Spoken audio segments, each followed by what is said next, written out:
नमस्कार। भूगोल विषय के इस लेक्चर में आपका स्वागत है।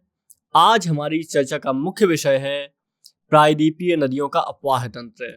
इसके पहले हम बात कर चुके हैं हिमालयी अपवाह तंत्र की। इसमें हमने बात की थी गंगा, ब्रह्मपुत्र और सिंधु नदी के बारे में।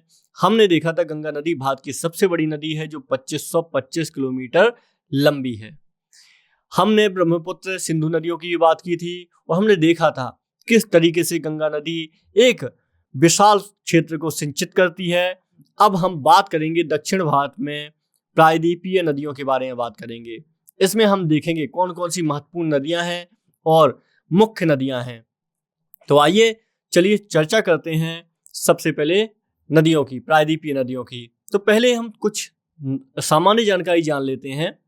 जो प्रायद्वीप भारत का पश्चिमी घाट है, आप जानते हैं पश्चिमी घाट के बारे में हम कई बार चर्चा कर चुके हैं।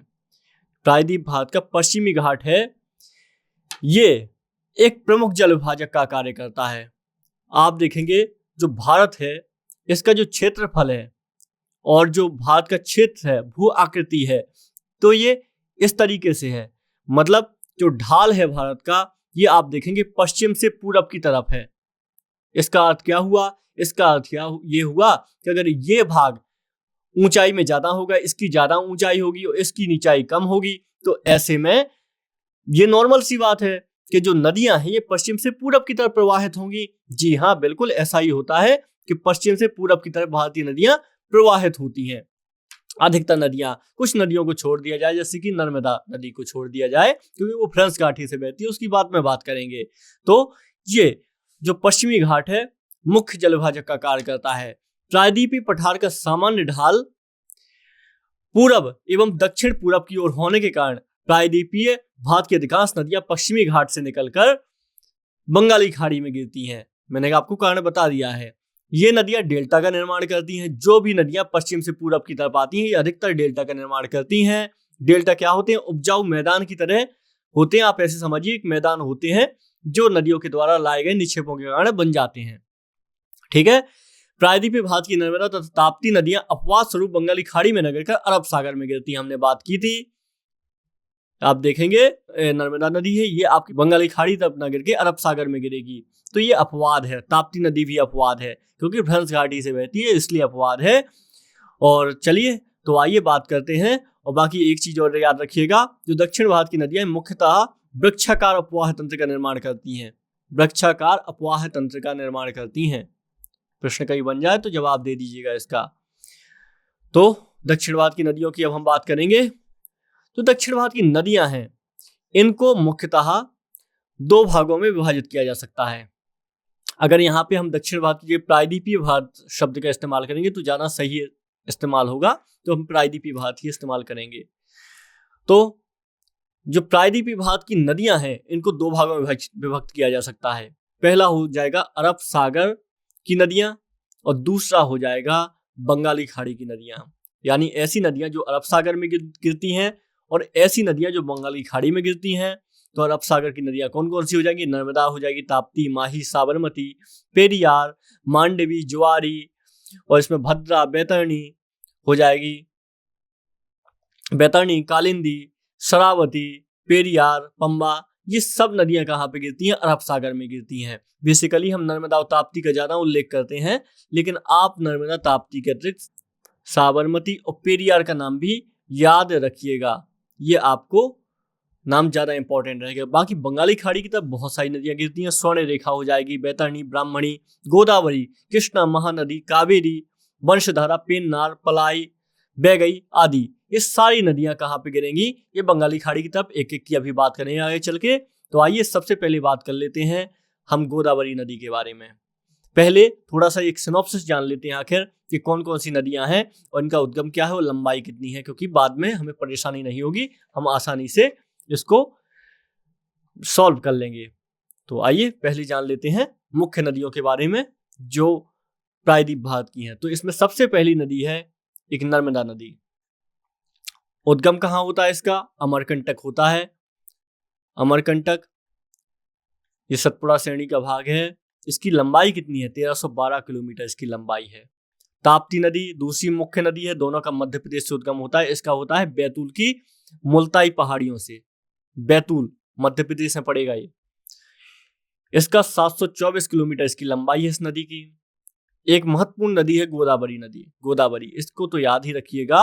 इसका कहां से उद्गम होता है? इसका उद्गम होता है त्र्यंबकेश्वर। त्र्यंबकेश्वर से इसका उद्गम होता है। ये कहां पड़ेगा? त्र्यंबकेश्वर नासिक में पड़ेगा। यहाँ पे कुंभ का मेला भी लगता है, ठीक है। और ये महाराष्ट्र में पड़ेगा नासिक, त्र्यंबकेश्वर। और यहाँ पे इसकी लंबाई है 1465 किलोमीटर। ये दक्षिण भारत की या फिर प्रायद्वीपीय भारत की सबसे बड़ी नदी है माँ गोदावरी। कृष्णा नदी महत्वपूर्ण है। ये महाबलेश्वर महाराष्ट्र से इसका उद्गम होता है। इसकी लंबाई है 1400 किलोमीटर। कृष्णा के अलावा एक दूसरी नदी है महानदी। तो महानदी का याद रखिएगा। इसका सिहावा पहाड़ी धमतरी छत्तीसगढ़ से होता है इसका उद्गम। धमतरी छत्तीसगढ़ से इसका उद्गम होता है। इसकी लंबाई है 851 किलोमीटर। और एक और अन्य नदी है जो बहुत ही महत्वपूर्ण है आपके लिए, कावेरी। और कावेरी नदी का उद्गम होता है ब्रह्मगिरी पहाड़ियों से, कर्नाटक से। ब्रह्मगिरी पहाड़ी, अभी हम ब्रह्मगिरी के बारे में जब पढ़ेंगे तो हम देखेंगे ये लौह अयस्क की दृष्टि से बहुत महत्वपूर्ण पहाड़ी हैं।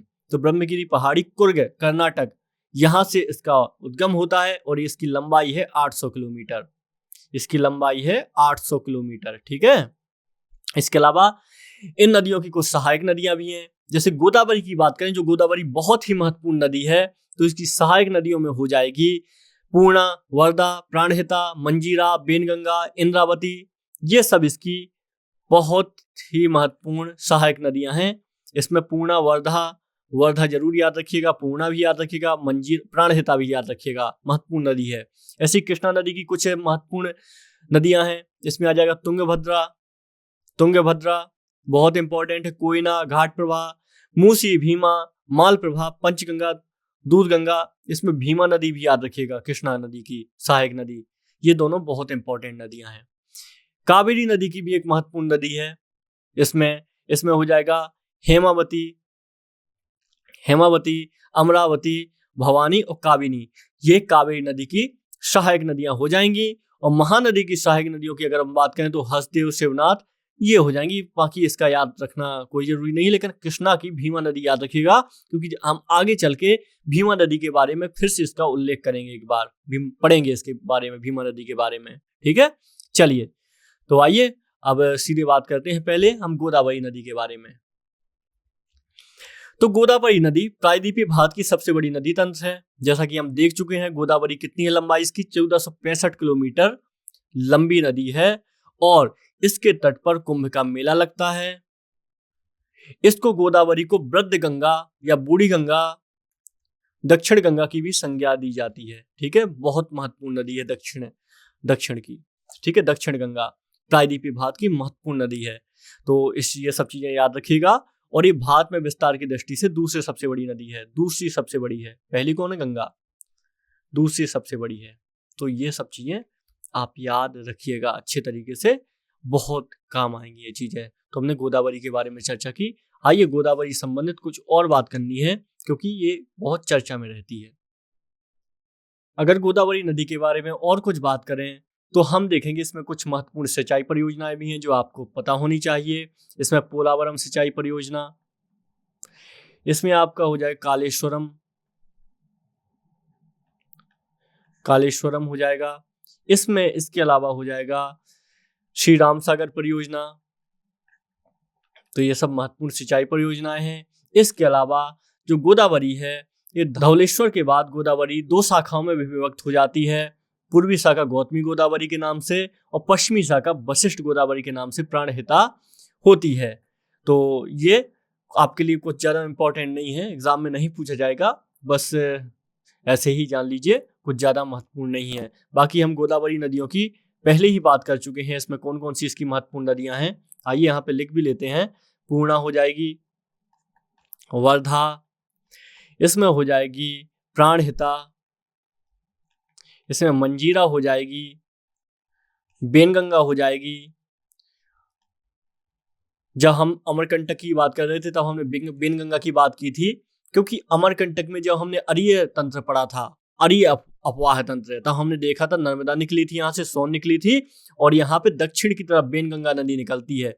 तो ये बेनगंगा नदी अमरकंटक से निकलती है, इसलिए हमने पढ़ा था अमरकंटक को अरीय प्रवाह अपवाह तंत्र का भाग माना था। याद रखिएगा इसके बारे में। और एक हो जाएगी इंद्रावती नदी, ठीक है, इंद्रावती। तो ये कुछ महत्वपूर्ण इसकी गोदावरी की सहायक नदियां हैं, तो ये हम सब कुछ याद रखेंगे। आइए बात करते हैं अन्य नदी पर, दूसरी नदी पर बात कर लेते हैं। कृष्णा नदी की बात करते हैं हम। कृष्णा, ये प्रायद्वीपीय भारत की दूसरी सबसे बड़ी नदी है। ये कौन सी है? कृष्णा नदी जो है ये प्रायद्वीपीय भारत की दूसरी सबसे बड़ी नदी है। इसकी लंबाई की अगर हम बात करें तो 1400 किलोमीटर है। ये 1465 कौन थी? गोदावरी। ये 1400 किलोमीटर है, याद रखिएगा इसके बारे में। बहुत ही महत्वपूर्ण नदी है। इसकी हम उद्गम की बात करें तो हम देख चुके हैं उद्गम पहले ही, महाबलेश्वर, महाराष्ट्र से इसका उद्गम होता है, ठीक है। महाबलेश्वर महाराष्ट्र से इसका उद्गम होता है 1327 मीटर की ऊंचाई पर। यहाँ पे पहाड़ी से इसका उद्गम होता है, और बाकी ये बाद में कृष्णा नदी डेल्टा बनाती हुई बंगाली खाड़ी में विलीन हो जाती है, ठीक है। तो ये सब याद रखिएगा। इसका अपवाह बेसिन भी की लंबाई भी कुल मिला के 1400 किलोमीटर है। खैर आपके लिए जानने के लिए जरूरी नहीं है, इसको छोड़ दीजिए अपवाह बेसिन को, क्या ही करेंगे जान के। कृष्णा नदी की सहायक नदियां बस याद रखिएगा। इसमें तुंगभद्रा का नाम याद रखिएगा। तुंगभद्रा बहुत ही महत्वपूर्ण नदी है। कोयना, घाट प्रवाह और मूसी, भीमा नदी बहुत ज्यादा महत्वपूर्ण है। इसमें पंचगंगा हो जाएगा, दूध गंगा हो जाएगा। पंचगंगा और दूध गंगा ये भी इसकी सहायक नदियां हैं। चलिए आगे बात करते हैं एक और अन्य नदी पर। कृष्णा नदी की अगर हम बात करें तो आप ये जानते ही हैं यहाँ पे सिंचाई परियोजनाओं की दृष्टि से महत्वपूर्ण है। इसके अलावा कृषि परियोजनाएं और जल विद्युत परियोजनाएं महत्वपूर्ण रूप से यहाँ पे बहुत ज्यादा महत्वपूर्ण है। आगे चल के हम जब भूगोल में पढ़ेंगे, हम इसमें संसाधन पढ़ेंगे, ऊर्जा संसाधन, तब हम देखेंगे यहाँ पे कौन कौन सी जल विद्युत परियोजनाएं स्थापित हैं इस कृष्णा नदी के पास में, ठीक है। चलिए आगे बात करते हैं, नर्मदा नदी के बारे में बात कर लेते हैं। इस नर्मदा नदी से पहले हम एक दो नदियों को और देख लेते हैं। हमने यहाँ पे तुंगभद्रा जो हम पहले ही बात कर चुके हैं, ये कृष्णा नदी की सबसे बड़ी सहायक नदी है, याद रखिएगा तुंगभद्रा नदी, ठीक है। इसका उद्गम स्थल कर्नाटक के चिकमंगलूर के पश्चिमी घाट से इसका उद्गम होता है, ठीक है, उद्गम होता है इसका। तो ये सब याद रखिएगा। इसके अलावा भीमा नदी के बारे में भी थोड़ी सी बात कर लेते हैं। भीमा नदी, ठीक है, भीमा नदी के बारे में बात कर लेते हैं। ये भी कृष्णा नदी की सहायक नदी है और डेल्टा बनाते हुए आगे बढ़ती है। चलिए तो कावेरी नदी के बारे में थोड़ा देख लेते हैं हम। कावेरी नदी का उद्गम स्थल हो जाएगा कर्नाटक की ब्रह्मगिरी पहाड़ियां। और कावेरी नदी हम जानते हैं दक्षिण पूर्व से प्रभावित होकर बंगाली खाड़ी में मिल जाती है, ठीक है। इसके बारे में ये महत्वपूर्ण है। बाकी ये भी डेल्टा बनाती है, याद रखिएगा। नदी के इतने बड़े डेल्टा का ये निर्माण करती है कि इसको कहा जाता है दक्षिण भारत का बागीचा कहा जाता है। ये इतना बड़ा डेल्टा बनाती है, सोचिए। चलिए इसकी सहायक नदियां हम पहले ही देख चुके हैं कावेरी की, जिसमें कावेरी की सहायक नदियों में हो जाएगी अमरावती, भवानी, हेमावती, काबिनी, ये सब इसकी सहायक नदियां हो जाएंगी। तो चले आगे बात करते हैं, महानदी भी देख लेते हैं। महानदी भी इंपॉर्टेंट है। महानदी की अगर हम बात करें तो ये महानदी छत्तीसगढ़ राज्य के बस्तर पहाड़ियों में सिहावा के पास से निकलती है। कौन सी महानदी कहाँ से निकलती है? ये छत्तीसगढ़ में सिहावा पहाड़ी धमतरी से निकलती है, ठीक है। महानदी के बारे में याद रखिएगा। अगर इसके हम सबसे ज्यादा इम्पोर्टेंट हम बेसिन की बात करें तो ये छत्तीसगढ़ में और उड़ीसा में पड़ेगा इसका बेसिन, ठीक है। हाँ, और ये प्रायद्वीपीय भारत की तीसरी सबसे बड़ी नदी है। 851 किलोमीटर की है, 851 किलोमीटर की।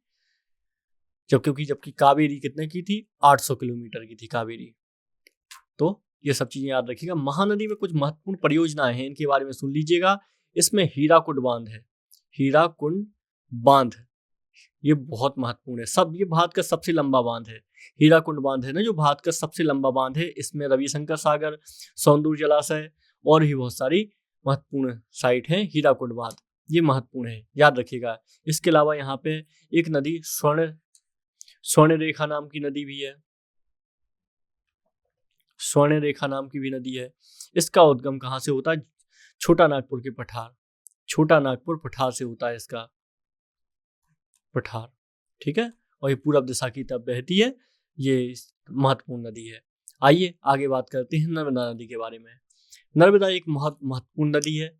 अगर हम नर्मदा की उद्गम की बात करें तो आप देखेंगे मध्य प्रदेश में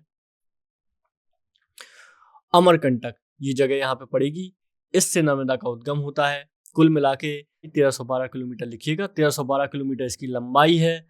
और जल ग्रहण क्षेत्र की अगर हम बात करें इसकी, तो 98,796 वर्ग किलोमीटर इसका जल ग्रहण क्षेत्र है, ठीक है। ये भ्रंश घाटी से प्रवाहित होती है नदी, भ्रंश घाटी। और ये अपने मुहाने पर, जबकि आपने देखा था सारी नदियां क्या बना रही थी, जितनी थी प्रायद्वीपीय नदियां, ये सारी नदियां बना रही थी जो बंगाली खाड़ी में गिरने वाली थी, डेल्टा बनाई थी। लेकिन ये नदी क्या बनाएगी? ये ज्वार नदमुख बनाएगी, ज्वार नदमुख। इसको इंग्लिश में कहते हैं एस्चुरी, एस्चुरी बनाएगी, ठीक है। ये एस्चुरी का निर्माण करती है ये नदी। क्या होते हैं एस्चुरी? आप देखेंगे आप पश्चिमी भारत की तरफ देखेंगे तो अधिकतर नदियां यहाँ पे एस्चुरी बनाते हुए मिलेंगी। एस्चुरी जब नदियां यहाँ पे गिरती हैं तो यहाँ पे अपने साथ सारा मलबा वगैरह ले आती हैं और एक छोटा सा ये संकीर्ण सा क्षेत्र होता है एस्चुरी। जबकि डेल्टा क्या होता है? डेल्टा, ये नदी गई, डेल्टा बनाया, तो डेल्टा एक ना निक्षेपों का बहुत बड़ा मैदान टाइप का होता है। ये जबकि मैदान जैसा ऐसा कुछ नहीं होता है यहाँ पे। और भ्रंश घाटी क्या होती है? आप सोचिए कि जब दो चीजें हैं, दो अलग अलग प्लेटें हैं, इसमें अचानक से कुछ दरार टाइप की हो गई, या फिर ये पर्वत क्या हुआ, एक इसका क्षेत्र था, ये क्षेत्र ऊपर उठ गया, ये क्षेत्र ऊपर उठ गया, तो ये क्षेत्र नीचे रह जाएगा। तो ऐसे में यहाँ पे एक घाटी टाइप की बन जाएगी, बहुत सकरी सी, इसको भ्रंश घाटी बोला जाएगा। या फिर ऐसा भी आप मान सकते हैं जैसे ये वाला क्षेत्र है और ये वाला क्षेत्र है, ये क्षेत्र आपके ये वाला क्षेत्र नीचे धंस गया, ये क्षेत्र ऊपर उठ गया, ऐसा भी हो सकता है। या फिर ये क्षेत्र ऊपर उठ जाए और ये क्षेत्र वहीं का वहीं रहे, तो ऐसे में भी भ्रंश घाटी। तो इस टाइप की भ्रंश घाटी के अलावा इसमें और भी बहुत सारी संकल्पनाएं हैं भ्रंश घाटी संबंधित, लेकिन मैंने आपको समझाने के लिहाज से इसको भ्रंश घाटी को बहुत ही आसान से एक्सप्लेन किया है। बाकी अगर हम टेक्निकलिटी में जाएंगे, तकनीकी में जाएंगे, तो भ्रंश घाटी की बहुत अलग परिभाषा मिलेगी, ठीक है। चलिए, तो याद रखिएगा, तो ये आपकी नर्मदा नदी एक प्रमुख नदी है। तो ये मैकाल पर्वत श्रेणी की अमरकंटक चोटी से निकलती है। कहां से? मैकाल पर्वत श्रेणी की अमरकंटक। ये सतपुड़ा पहाड़ियों का भाग है। अमरकंटक से हमने बात पहले ही कर चुके हैं। दो और नदियां निकलती हैं, एक निकलेगी सोन और एक निकलेगी बेनगंगा, यहां से नर्मदा निकलेगी, ठीक है। चलिए, अच्छी बात है, आगे बढ़ते हैं हम। इसका पूरब से पश्चिम की तरफ बहाव है, पश्चिम की तरफ, ये याद रखिएगा आप। तो यहां आप एक फैक्ट याद रखिएगा बस, कि ये पूरब से पश्चिम में बहने वाली, ये पूरब से पश्चिम की तरफ बहने वाली प्रायद्वीपीय भारत की सबसे बड़ी नदी है। क्योंकि आपसे वहां प्रश्न पूछा जा सकता है कि प्रायद्वीपीय भारत की पश्चिम से पूरब की तरफ बहने वाली सबसे बड़ी नदी कौन है? तो यहाँ पे हो जाएगा गोदावरी, जवाब हो जाएगा। लेकिन याद रखिएगा, अगर उसने पूछ लिया कि पूरब से पश्चिम की तरफ बहने वाली प्रायद्वीप भारत की सबसे बड़ी नदी कौन है, तब आप नर्मदा का जवाब देंगे, क्योंकि नर्मदा की 1312 किलोमीटर लंबाई है। तो नर्मदा यहाँ पे सही जवाब हो जाएगा। बाकी ये नर्मदा गुजरात के आगे आगे चल के भरोच या फिर बोलते हैं, या भरुच बोलते हैं, भरुच की खाड़ी में विलीन हो जाती है, ठीक है। इसकी कुछ सहायक नदियां भी है नर्मदा की सहायक नदियों के बारे में अगर हम बात करेंगे तो तवा नदी हो जाएगी, इसकी शक्कर नदी हो जाएगी, शेर नदी हो जाएगी, इसमें छोटी तवा हो जाएगी, हिरन नदी हो जाएगी, ये सब हो जाएंगी इसकी सहायक नदियां। ये सब चीजें आप याद रखिएगा। आपने अगर एक जगह का नाम सुना होगा, भेड़ाघाट का नाम सुना होगा।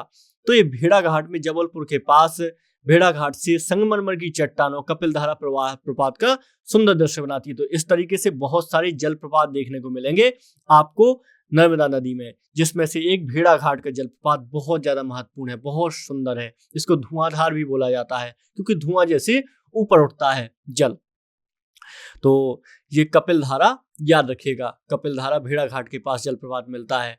तो ये महत्वपूर्ण रहेगी आपको ली जानकारी। चलिए आगे बात करते हैं।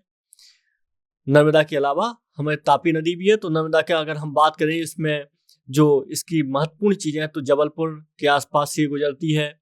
इसके अलावा मध्य प्रदेश की जीवन रेखा है नर्मदा। मध्य प्रदेश की जीवन रेखा बोला जाता है नर्मदा को।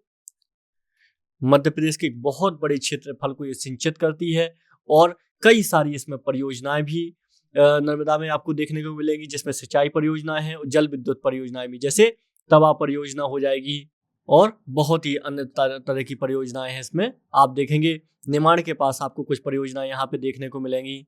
तो नर्मदा मध्य प्रदेश की जीवन रेखा है, बहुत ही महत्वपूर्ण नदी है। चलिए अब बात कर लेते हैं तापी नदी के बारे में।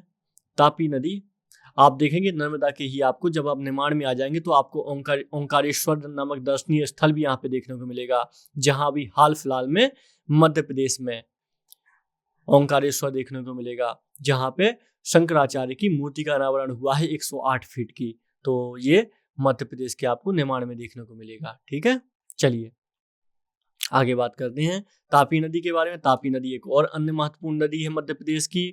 ये नदी भी कहाँ पे, पूरब से पश्चिम की तरफ जाती है, जबकि ये दूसरी छोटी नदी है। तो आप इसमें तापी के बारे में हम देखेंगे तो कहाँ से निकलती है, ये निकलती है बैतूल जिला। दक्षिणी मध्य प्रदेश में जाएंगे तो आपको बैतूल जिला मिलेगा। यहाँ पे मुल्ताई की पहाड़ियों से निकलती है ताप्ती नदी। तापी नदी भी इसको बोला जाता है। तो ये याद रखिएगा, ये दूसरी पश्चिमी प्रवाह वाली, पश्चिम से पूरब से पश्चिमी प्रवाह वाली दूसरी सबसे बड़ी नदी है। तो तापी नदी से संबंधित ये फैक्ट जरूर याद रखिएगा। ठीक है, और इसकी अतिरिक्त तापी नदी की कुछ सहायक नदियां भी हैं, जिसमें हो जाएंगी पटकी हो जाएगी, गज्जल हो जाएगी, इसमें बोदक हो जाएगी, इसमें खुर्शी हो जाएगी, इसमें खांडू हो जाएगी, गुली हो जाएगी, पूर्ण हो जाएगी, भोकर हो जाएगी। तो ये तमाम तरह की इसकी सहायक नदियां भी हैं तापी नदी की। एक बार मैप में समझ लेते हैं कि आखिर कहां बहती है नर्मदा और तापी नदी।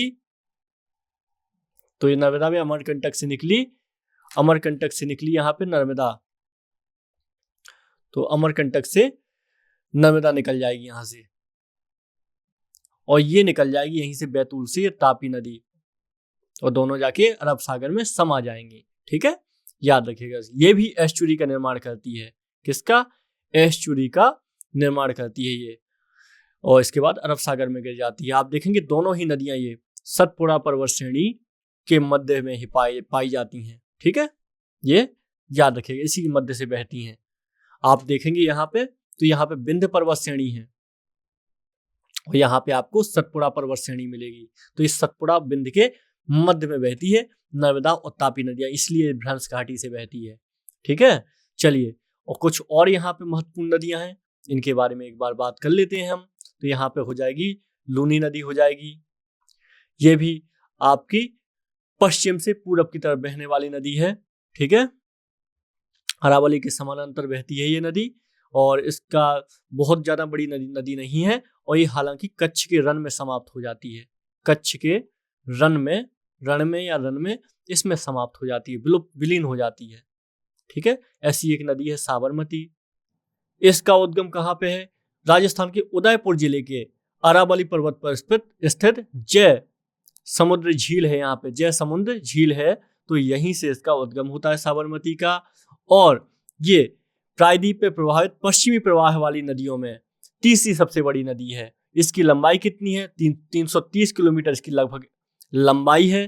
ठीक है, एक माही नदी हो जाएगी, ये भी पश्चिमी प्रवाह वाली नदी है, और ये नदी धार जिले में विंध्याचल पर्वत से निकलती है। मध्य प्रदेश में पड़ेगा धार जिला, इंदौर के पास, यहां से विंध्य श्रेणी से ये निकलती है। इसके बाद ये 560 किलोमीटर लंबी नदी है, और इसमें आप देखेंगे खंबात की खाड़ी में विलीन हो जाती है। ठीक है, और ये जो नदी है ये कर्क रेखा को भी 2 बार काटती है। चलिए, पेरियार नदी केरल में हो जाएगी। केरल राज्य की सबसे लंबी नदी है ये। आप देखेंगे यहाँ पे एक डैम भी है जो बहुत ज्यादा चर्चा में रहता है पेरियार नदी के कारण।